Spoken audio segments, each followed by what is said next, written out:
Bonsoir à tous. Bonsoir Rahim.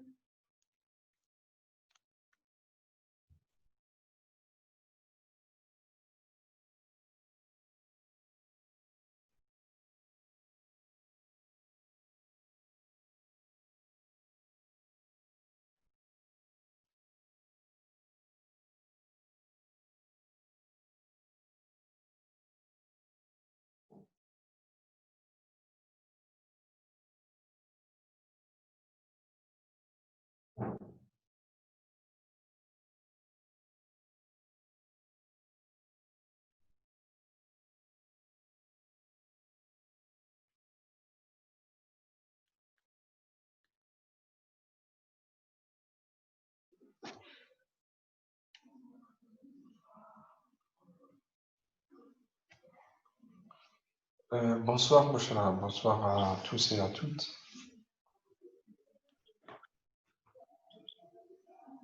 Bonsoir. Je vais.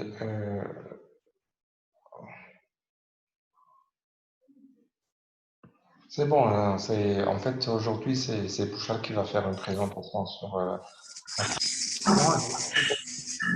je vais donner l'accès pour que tu puisses partager l'écran. Normalement.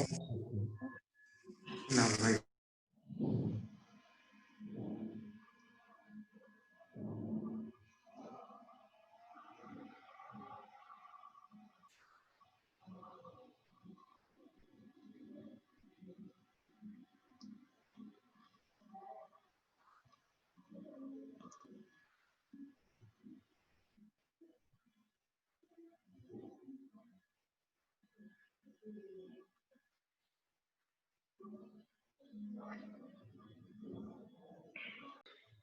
oui, c'est bon, Bouchra, tu peux commencer.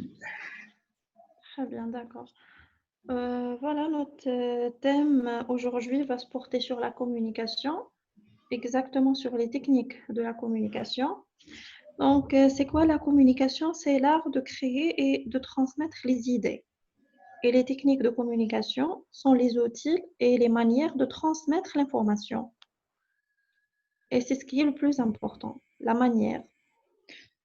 Là, il faut savoir qu'il y a plusieurs types de communication. Donc, selon le critère sur lequel on se base pour faire cette division, si on prend en considération, par exemple, la cible, euh, on peut avoir trois types de communication. La communication interpersonnelle, donc entre deux personnes, la communication de groupe et la communication de masse, c'est-à-dire quand la cible est un grand public, un nombre important de personnes.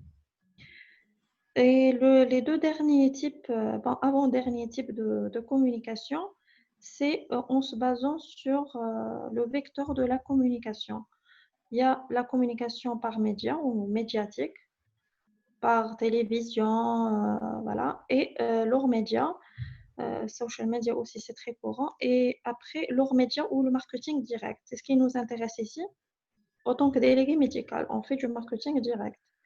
On fait en premier lieu la face-to-face, la communication face-to-face. On fait aussi la communication par téléphone ou la communication écrite par email. Donc là, comment choisir le type de communication? C'est selon le contenu de l'information.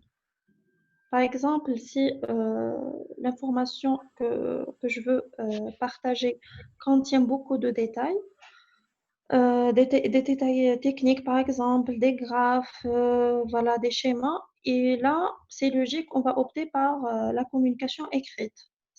Voilà. Si, par exemple, on va inviter un professionnel de la santé à un événement, on peut faire les deux, par exemple envoyer un mail pour rappeler, mais aussi un appel téléphonique sera apprécié. On ne va pas donner beaucoup d'informations, c'est approprié. Oui.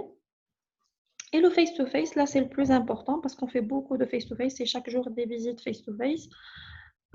C'est la méthode la plus convenable pour débattre, pour convaincre, pour argumenter. Donc, avant de, d'aborder les éléments de la communication, j'aimerais qu'on parle un petit peu des barrières de la communication. Il faut mettre en tête qu'il y a des barrières qui empêchent d'avoir une communication efficace. Ces barrières, nous avons trois types de barrières. Les préjugements, parce que la plupart de nous font des préjugements d'une façon inaperçue. C'est-à-dire, on va chez le client déjà avec des préjugements. Il faut essayer de les maîtriser, se demander est-ce que j'ai des préjugements par rapport à cette personne, surtout quand c'est une personne qu'on n'a pas encore vue, qu'on a. Voilà. Et il faut essayer de, de prévenir ou là voilà, de ne pas se focaliser sur tout ce qui est perception négative. Le deuxième barrière sont les émotions. Chaque personne a des émotions et l'émotion, c'est-à-dire peut-être l'émotion la plus courante, c'est la peur. Parce que chacun de nous, l'être humain en général, a tendance à avoir peur de tout ce qui est nouveau, tout ce qui est inconnu. On a peur de rejet. Et yani, le remède pour résoudre ou remédier à ces barrières reste la pratique, la concentration et la pratique. Le troisième paramètre, c'est l'environnement. Euh, Là, j'aimerais bien vous poser une petite question. Par rapport à ça, comment chacun de vous pense que l'environnement peut être une barrière ou là, comment il peut affecter la communication? Une petite réponse sur l'écran, sur le chat.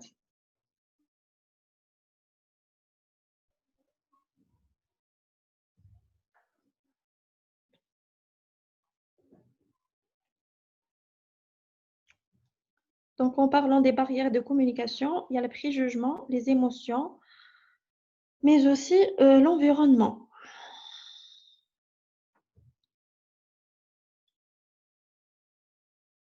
Comment vous pensez que l'environnement peut avoir un effet frein sur la communication? Pas de réponse jusqu'à maintenant?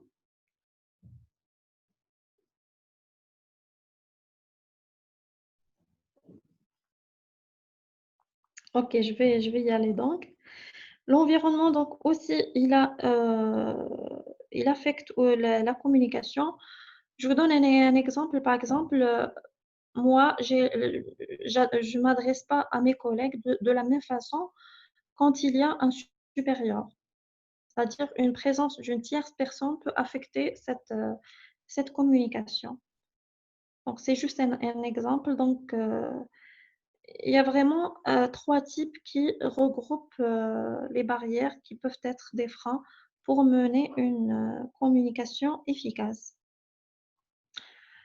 Maintenant, on va parler des éléments de la communication face-to-face, bien sûr. Il y a trois types ou bien deux types. Il y a la communication verbale et la communication non verbale. Dans la communication verbale, on a le langage corporel, le ton de la voix. Vous voyez ici, la communication verbale représente plus de la moitié de la communication. Donc, l'information va passer plus par la communication non verbale que par la communication verbale, les mots. Voilà. On va essayer de donner des exemples ou détailler un petit peu chaque élément.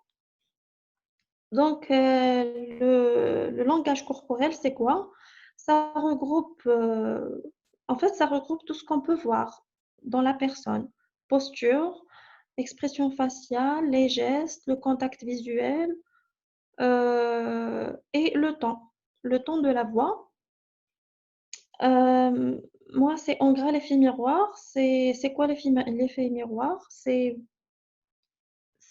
quand on est en face à un interlocuteur et on veut l'imiter, ou là, il est préférable de l'imiter d'une façon naturelle. C'est-à-dire adopter la même posture que lui, le même volume du temps, les mêmes expressions. S'il est en train de présenter, on va essayer nous-mêmes d'être relaxés. S'il est sérieux, nous-mêmes, on va se montrer sérieux. Voilà. Le ton de la voix, pourquoi le ton de la voix, il est important dans la communication? Il y a en premier lieu le volume de la voix, mais aussi la qualité du temps en quelque sorte, parce que le temps, il vectorise nos émotions. C'est-à-dire à travers le temps de la personne, on peut savoir si elle est relaxée, elle est stressée, elle est sérieuse. Voilà. Le temps, il est très important.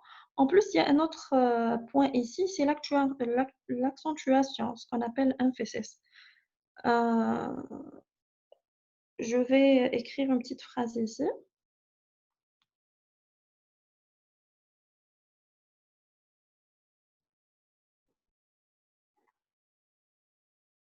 Euh, voilà pour les questions. J'aimerais bien qu'on laisse un petit peu pour ne pas se déconcentrer.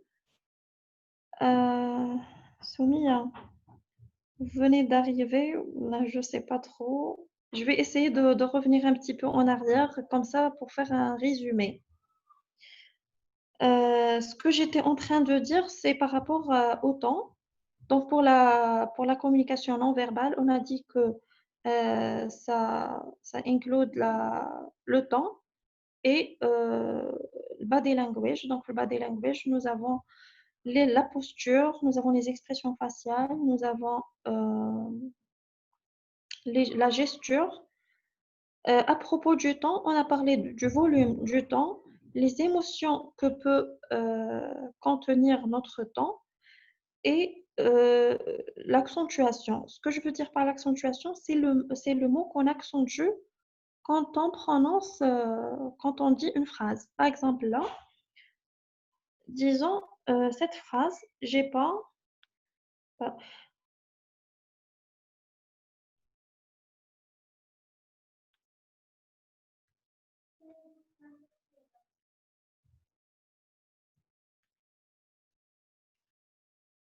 voilà. Cette phrase, je demande. Ah, pardon, je devrais renvoyer à tout le monde.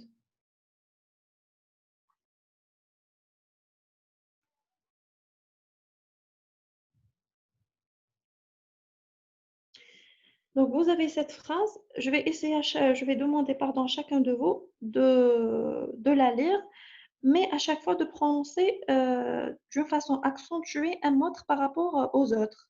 Par exemple, voilà, je vous laisse un petit moment.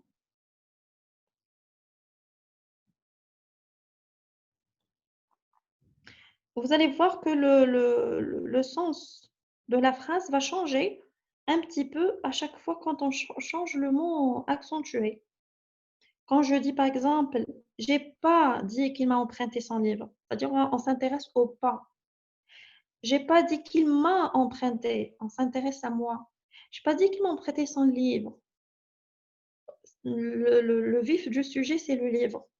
Donc, l'action ou bien l'effet de l'accentuation, il est très important.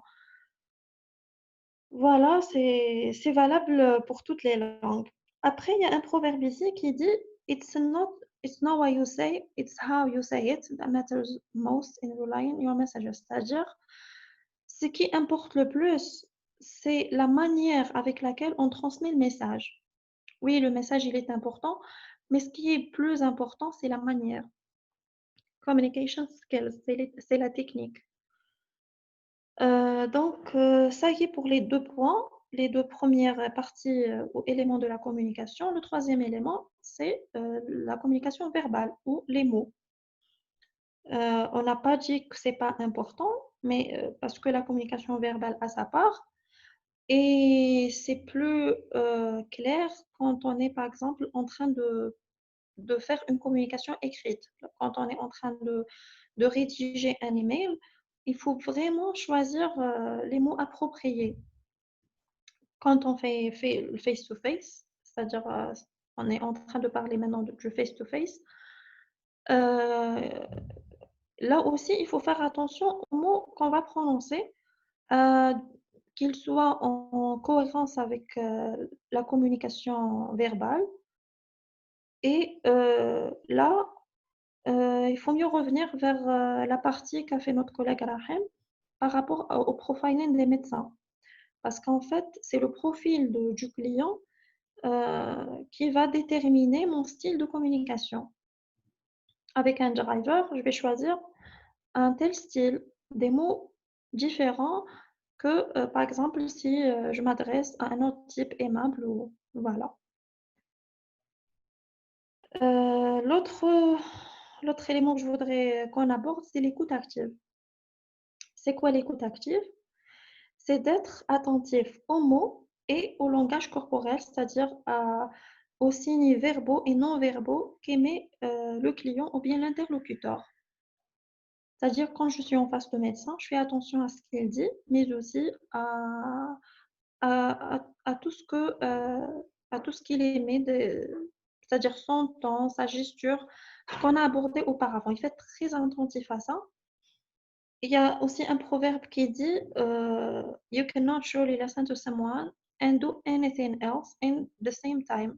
Ça veut dire, si on veut bien écouter son interlocuteur, on ne peut pas faire autre chose. Par exemple, si je suis face à un médecin, il est en train de parler, je ne peux pas, c'est-à-dire, je dois éviter, par exemple, le self-chat, des idées qui me traversent l'esprit où là, je suis en train de me débattre avec moi-même. Non, il faut éviter ça.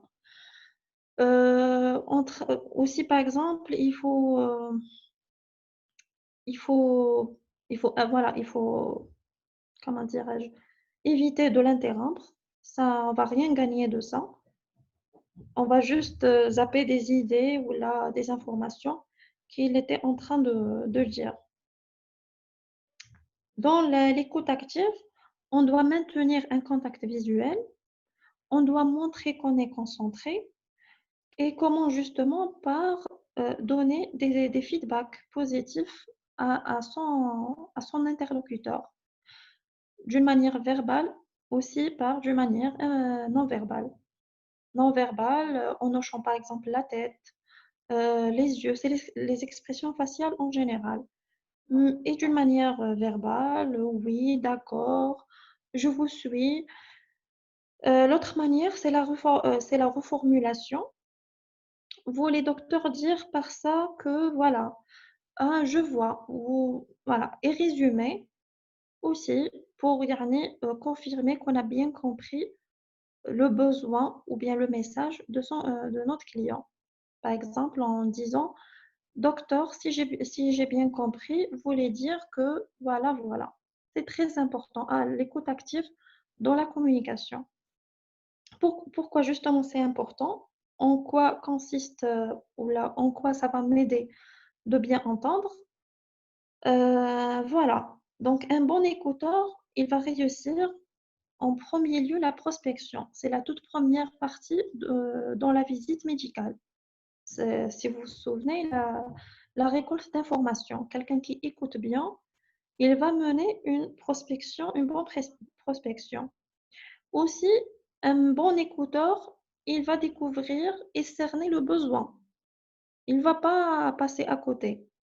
Il va sûrement savoir c'est quoi le besoin de son client. Et décerner le besoin du client, c'est la clé pour bien argumenter par la suite et, euh, et convaincre son client. Le troisième point, c'est le profiling.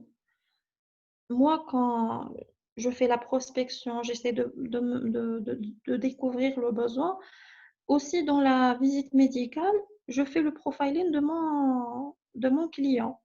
Comment? Par l'écoute. Quelqu'un qui écoute bien, il va réussir ça aussi. Et c'est également moins d'objections à traiter. Quelqu'un qui, à la fin de sa présentation, reçoit beaucoup d'objections de la part de son client, moi, je doute fort qu'il a mené une une bonne communication ou bien qu'il a bien écouté. Voilà, si on écoute bien, à la fin de la visite médicale, on n'aura pas beaucoup d'objections. au moins de fausses objections. Donc, le dernier point, voilà, c'est la confiance. Quelqu'un qui écoute bien, il va gagner la confiance du client. Pourquoi? Parce que quand on écoute son interlocuteur, c'est-à-dire on lui montre qu'on s'intéresse à ce qu'il dit, voire on s'intéresse à lui-même. Et ça apporte un sentiment d'estime, de respect. Donc, l'interlocuteur, il va faire la même chose. Lui aussi, il va vous écouter, il va vous respecter et il va vous croire. Donc, on va gagner la crédibilité, notre crédibilité devant le médecin et aussi sa confiance. Voilà, grosso modo, pour réussir une bonne communication, il faut être un bon écouteur, il faut être très attentif à tout ce qui est signes verbaux et non verbaux pour bien argumenter. Et quoi d'autre? Voilà, c'est tout, je pense. Très rapide. Voilà, j'ai hâte de voir les questions.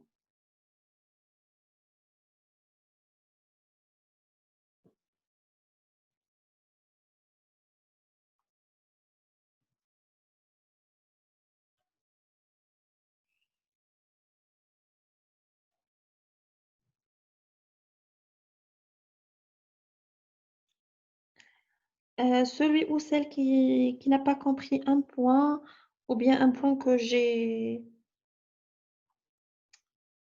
fait rapidement, vous pouvez demander c'est-à-dire c'est possible que je reprenne le point ou bien des questions, on est là, moi et mon collègue Rahim.